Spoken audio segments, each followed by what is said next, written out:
കഥയെ നയിക്കുന്നവനായാൽ മതി, ഹീറോ ആവണ്ട എന്നുള്ള രീതിയിലൊരു. അതല്ല ഞാനൊന്ന് പറയാൻ കഴിഞ്ഞ ഈ കുറച്ച് നാള് മുമ്പ് വരെയുള്ള സംഭവത്തിൽ നായകന് ഒരു പ്രത്യേക ഫ്രെയിം ഉണ്ടാകും. നായകന്റെ വിജയം, പ്രേമം വേണം, പിന്നെ അവന് ചവിട്ടി കയറാൻ പറ്റുന്ന കുറെ ക്യാരക്ടേഴ്സ് ഉണ്ടാവും. അവന്റെ ഒക്കെ നെഞ്ചത്തോടെ ചവിട്ടി കയറി, ഇങ്ങനത്തെ കുറെ ഒരു നായകന്മാര് മാറി.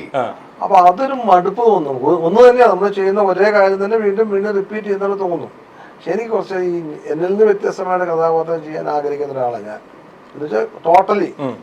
അപ്പൊ അതുകൊണ്ട് ഇപ്പൊ ഞാൻ പൂക്കാലം എനിക്ക് ഭയങ്കര ഇഷ്ടമായിരുന്നു. പിള്ളേച്ചൻ, ലീലയിലെ പിള്ളേച്ചൻ ഭയങ്കര ഇഷ്ടമാണ്. അങ്ങനത്തെ കഥാപാത്രം ഭയങ്കര ആദ്യം വരുന്നത് അല്ലേ? അത് അയാൾ ഐറ്റം ലീലയിലാണ് ആദ്യം വരുന്നത്.